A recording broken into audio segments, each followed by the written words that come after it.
사랑하는 성도 여러분, 그리고 진리의 말씀을 사모하는 모든 분들께 주님의 이름으로 문안드립니다. 팍팍한 일상 속에서 혹시 하나님의 특별한 만지심과 능력을 갈망해 본 적 있으신가요? 그저 살아내는 삶이 아니라 하나님의 임재와 권능이 함께하는 기름 부음 받은 삶을 꿈꿔본 적 있으신가요? 오늘 우리는 성경이 말하는 바로 그 기름 부음 받은 삶에 대해 이야기 나누려 합니다. 시작하기에 앞서 좋아요와 구독을 눌러주시는 것은 이 축복의 말씀을 널리 전하는 작은 섬김이 됩니다. 이 말씀을 함께 나누는 모든 분들께 하나님의 은혜가 가득하기를 먼저 기도합니다. 성경 출애굽기 30장 22절을 보면 하나님께서 모세에게 아주 특별한 제조법을 알려주시는 장면이 나옵니다. 바로 왕과 제사장을 세우고 성전의 기물들을 거룩하게 구별하는 데 사용될 거룩한 관유, 즉 기름 부음의 기름을 만드는 법이었습니다. 주님께서 모세에게 말씀하셨습니다. 너는 최상급 향품을 취하라. 액체 모략을 500세겔, 향기로운 육개를 그 절반인 250세겔, 향기로운 창포를 250세겔, 개수를 500세겔을 성소의 세겔로 하고 감람기름 한 흰을 취하여 그것으로 거룩한 관유를 만들라. 하나님께서는 아주 구체적으로 5가지 재료를 지목하셨습니다. 모략, 계피, 창포, 개수, 그리고 감람유. 이 5가지 재료는 단순히 고대의 향기로운 기름을 만들기 위한 것이 아닙니다. 오늘날 바로 우리의 삶이 하나님께 기름 부음 받기 위해 필요한 영적인 요소들에 대한 깊은 상징이자 교훈입니다. 오늘 우리는 이 5가지 재료 속에 숨겨진 비밀을 통해 어떻게 우리의 삶이 하나님의 능력으로 가득 찰 수 있는지 그 길을 발견하고자 합니다. 기름 부음 받은 삶의 첫 번째 재료는 모략입니다. 모략은 아라비아 지역의 콤미포라 나무의 상처를 낼 때 마치 나무의 눈물처럼 흘러나오는 쓴맛을 지닌 수액입니다. 이 수액을 모아 불순물을 제거하고 증기로 쪄내면 비로소 귀한 향유가 됩니다. 상처와 눈물, 그리고 뜨거운 증기를 통과해야만 얻을 수 있는 향기. 이것이 바로 온유와 순종의 영적인 그림입니다. 많은 사람들이 온유를 약함과 혼동하지만 성경이 말하는 온유는 결코 약함이 아닙니다. 그것은 하나님의 뜻을 위해 기꺼이 통제되고 길들여진 강력한 힘입니다. 제멋대로 범람하던 거친 강물이 댐을 만나 수력 발전의 거대한 에너지로 바뀌는 것처럼 제갈과 안장에 순응하여 주인의 뜻에 따라 힘차게 달리는 야생마처럼 우리의 의지와 힘을 하나님의 손에 온전히 맡기는 것이 바로 온유입니다. 성경은 모세가 지면의 모든 사람보다 온유함이 승했다고 기록합니다. 그가 어떻게 그토록 온유한 사람이 될 수 있었을까요? 애굽의 왕자였던 그가 모든 것을 빼앗기고 40년이라는 긴 세월을 광야에서 양을 치며 보냈던 시간을 기억하십니까? 그의 혈기와 교만, 자기 의지는 그 40년의 시간 속에서 마치 모략이 뜨거운 증기를 통과하듯 연단되고 녹아내렸습니다. 그리고 마침내 그의 삶에서 하나님의 기름이 흐르기 시작했을 때 하나님께서는 불타는 떨기나무 가운데 그를 부르셨습니다. 온유함으로 신을 벗고 하나님의 음성에 귀 기울였던 모세. 그의 순종은 파라오 앞에서는 담대함으로 이어졌고 하나님의 뜻을 이루는 위대한 도구가 되었습니다.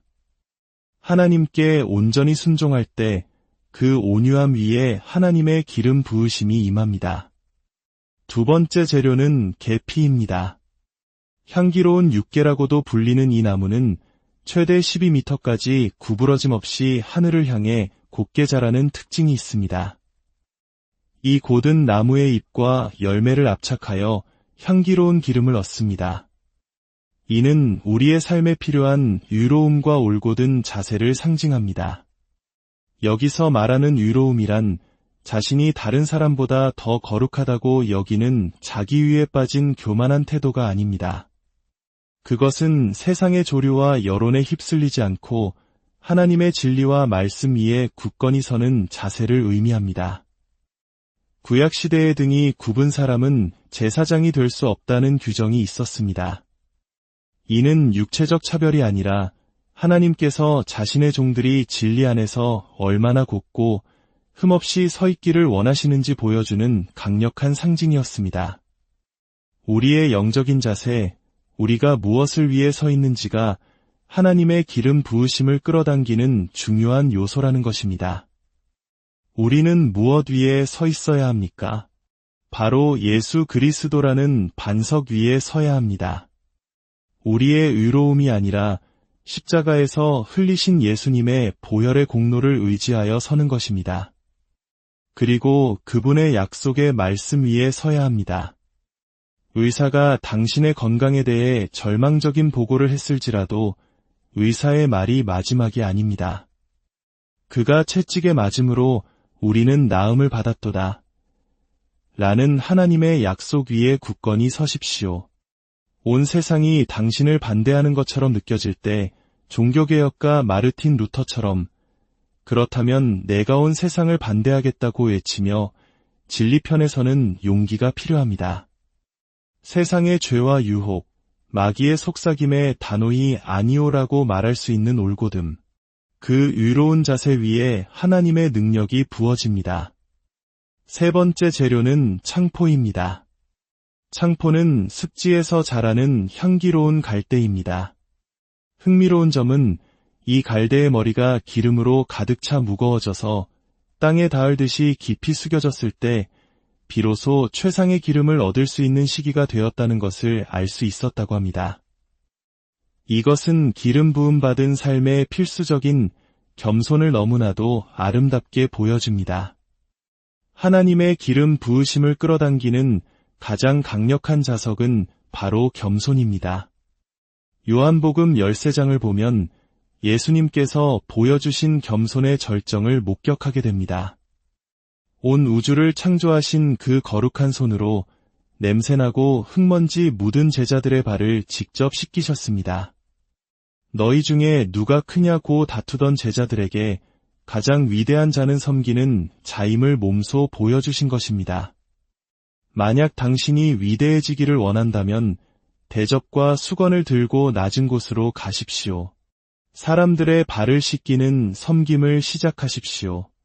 그것이 보육원에서의 봉사일 수도 있고 주차 안내일 수도 있으며 이름 없는 소그룹을 섬기는 일일 수도 있습니다.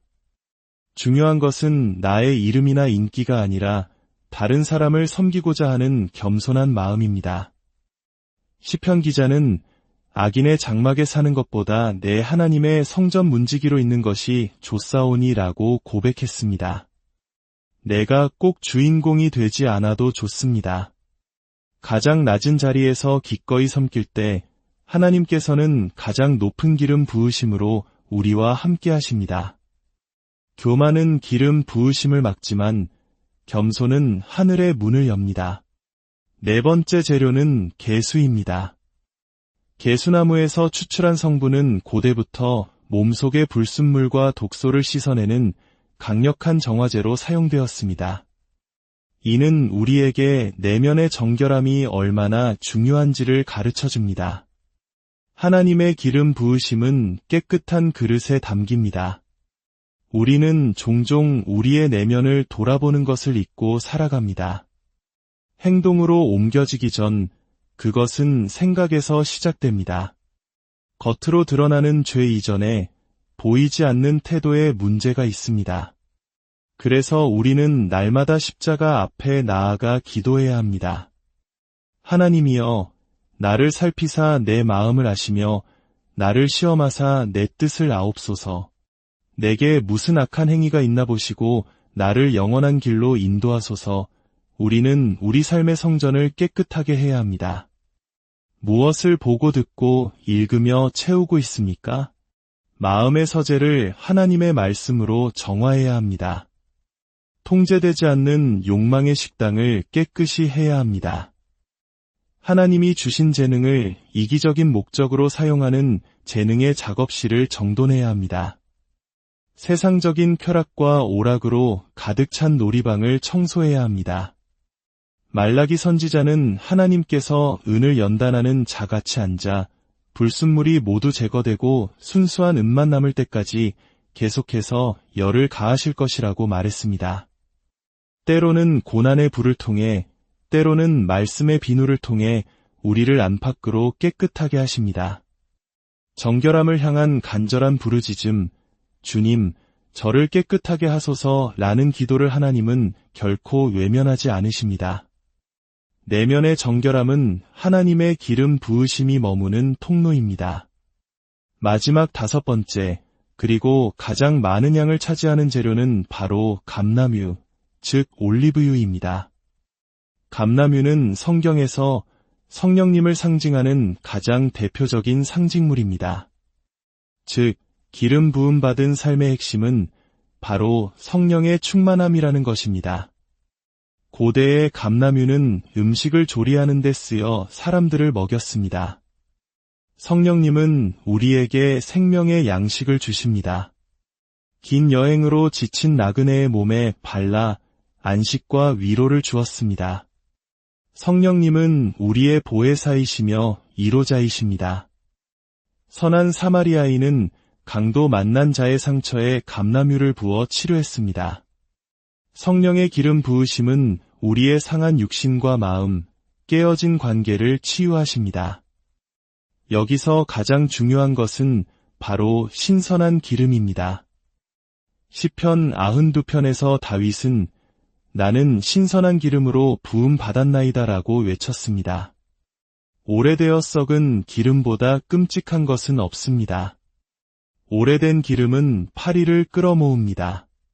그리고 성경은 사탄을 파리들의 왕이라는 뜻의 바알세불이라 부릅니다. 어제의 은혜, 과거의 체험에만 머물러 있는 신앙은 사탄의 공격에 무방비로 노출될 뿐입니다. 혹시 어제의 기름 부음으로 오늘의 영적 전쟁을 힘겹게 싸우고 있지는 않으십니까? 우리는 매일 신선한 기름 부으심이 필요합니다. 오늘을 살아갈 새로운 능력이 필요합니다. 돈도, 명예도, 그 어떤 세상의 것도 우리에게 진정한 만족과 능력을 줄 수 없습니다. 오직 성령의 새로운 기름 부으심만이 우리를 새롭게 하고 기쁨으로 충만하게 하며 승리하는 삶을 살게 합니다. 사랑하는 여러분, 온유와 순종의 모략, 의로움의 계피, 겸손의 창포, 내면의 정결함을 위한 계수, 그리고 성령 충만의 감람유. 이 5가지 재료가 여러분의 삶 가운데 풍성히 채워지기를 바랍니다. 여러분은 이 기름 부음 받은 삶을 진정으로 갈망하십니까? 기억하십시오. 기름 부음 받은 삶은 개인의 축복과 능력에만 머무르지 않습니다. 그 능력과 은혜는 반드시 고통받는 세상을 향한 긍휼의 마음으로 흘러넘치게 되어 있습니다. 이사야 선지자를 통해 주신 하나님의 말씀, 내 백성을 위로하라, 내 백성을 위로하라는 음성은 오늘 우리에게도 동일하게 들려옵니다. 세상에는 여전히 전쟁의 공포와 가난, 질병으로 신음하는 이들이 많이 있습니다. 우리의 기름 부음은 바로 그들을 섬기고 위로하기 위해 주어진 것입니다. 우리의 기도가, 우리의 작은 섬김이 그들에게 하나님의 살아계신 위로를 전하는 통로가 될 수 있습니다. 이제 말씀을 마무리하며 여러분을 위해 기도하고 싶습니다. 이 말씀을 듣는 모든 분들의 삶에 날마다 새로운 성령의 기름 부으심이 넘쳐나기를 소망합니다. 어제의 은혜가 아닌 오늘 주시는 신선한 능력으로 충만하여 세상의 어떤 도전 앞에서도 담대하게 승리하시기를 바랍니다. 오늘 나눈 5가지 영적인 재료로 여러분의 삶이 가득 차 가정에서, 직장에서, 그리고 여러분이 발딛는 모든 곳에서 그리스도의 향기를 바라며 많은 이들에게 위로와 희망을 전하는 복된 삶을 사시기를 주님의 이름으로 간절히 축복합니다.